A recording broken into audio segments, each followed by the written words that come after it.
इमरान और राहुल बहुत अच्छे दोस्त थे और वो दोनों दिल्ली से आगरा की तरफ निकल रहे थे।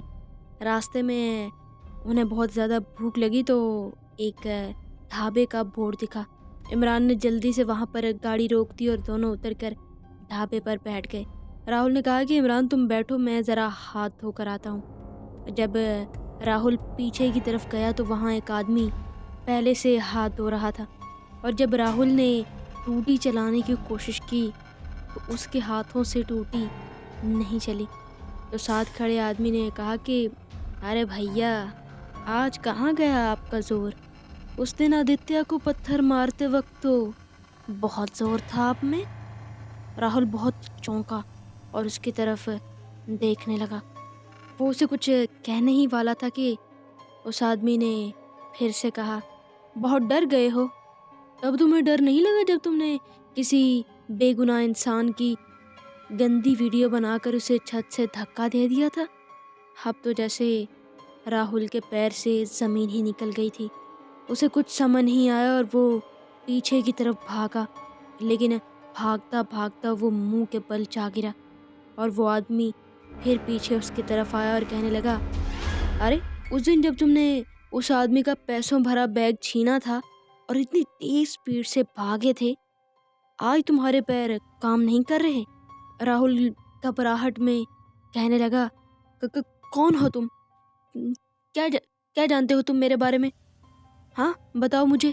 उस आदमी ने कहा, जानता तो मैं तुम्हारे बारे में सब हूँ और मैं सज़ा भी तुम्हें इसकी ज़रूर दूंगा, लेकिन सिर्फ कुछ वक्त लगेगा, ज़्यादा वक्त भी नहीं लगेगा। राहुल ने जल्दी से इमरान की तरफ भागना शुरू किया और जब वो इमरान के पास पहुंचा तो उसने इमरान से कहा कि तुम जल्दी से गाड़ी में बैठो, हमें यहाँ से निकलना है। इमरान को जल्दी जल्दी वो गाड़ी में लेकर बैठा और गाड़ी उन्होंने चलानी शुरू कर दी। अभी रास्ते में ही थे कि राहुल को एक फ़ोन आता है। आवाज़ कोई जानी पहचानी ही लग रही थी। फ़ोन पर आदमी ने कहा, अरे कब तक भागोगे हमसे? पकड़ तो तुम्हें हम लेंगे ही। तुम्हारा जीपीएस से हमने सब देख लिया है कि तुम कहाँ पर हो। अब तुम नहीं बच सकते। राहुल ने गाड़ी और तेज दौड़ाना शुरू कर दी। इमरान ने उसे रोका कि कहीं गाड़ी लग जाएगी, तुम गाड़ी स्लो चलाओ। राहुल ने उसकी एक नहीं सुनी और गाड़ी भगाता हुआ बहुत दूर जब निकल आया तो जल्दी से उसे ख्याल आया कि मैं अपना जीपीएस बंद कर देता हूँ। उसने जीपीएस बंद किया और गाड़ी को एक साइड पे रोक दिया और फिर उसे वही फ़ोन आया। अरे का जीपीएस बंद करने से तुम मारे से बच जाएगा ना, हम तुमको पकड़ कर रहेगा। अब राहुल को कुछ न कुछ याद आ रहा था कि शायद अब मुझे मेरे कर्मों की सज़ा मिलने वाली है। राहुल असल में दो नंबरी का काम करता था, किसी को जान से मारना, किसी का माल छीनना, ये सब उसके काम थे। इमरान उसका बहुत अच्छा दोस्त था, लेकिन उसने इमरान को ये सब नहीं बताया।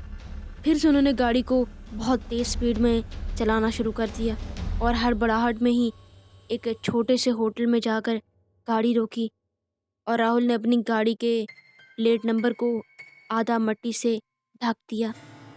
जब अंदर पहुंचे तो रिसेप्शनिस्ट ने कहा कि आपको यहाँ रूम तो मिल जाएगा, लेकिन बेहतर है कि आप यहाँ मत रहिएगा, ये एक भूतिया होटल है। राहुल पहले ही बहुत परेशान था। उसने उसकी बात को टालते हुए कहा कि तुम हमें जल्दी से एक रूम दे दो और बातें कम सुनाओ।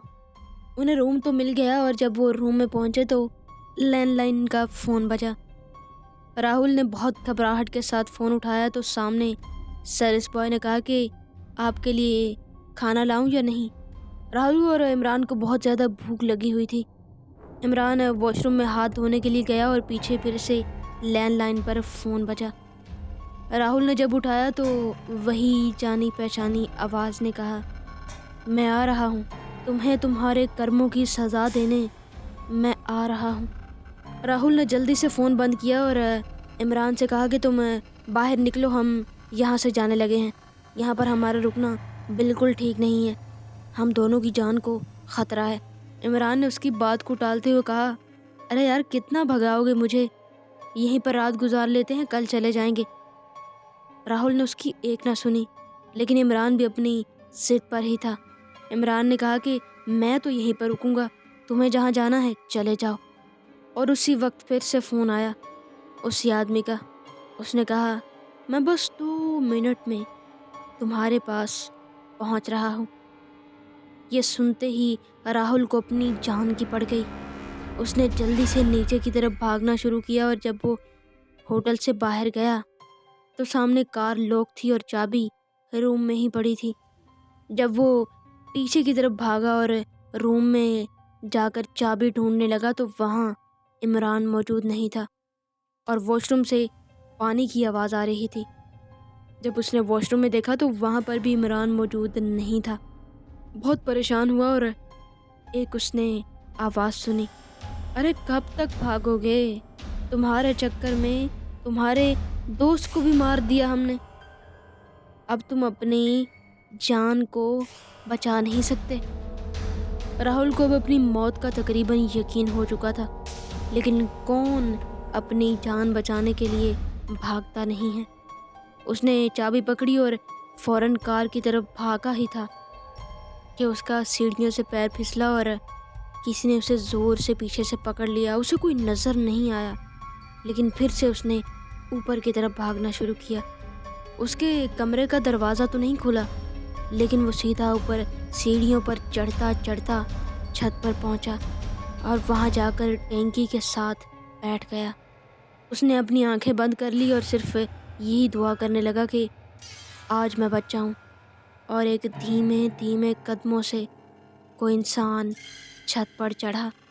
राहुल ने अपनी आंखें बंद कर ली और वो इंसान राहुल के पास धीमे धीमे कदमों के साथ पहुंचा और एक हल्की सी मुस्कुराहट के साथ उसको देखकर वहाँ से चला गया। राहुल ने जब देखा तो वो शुक्र करने लगा कि मैं बच गया हूँ, लेकिन कुछ ही देर में एक भारी भरकम चीज़ उसके सर में आकर लगी और वो वहीं पर मर गया।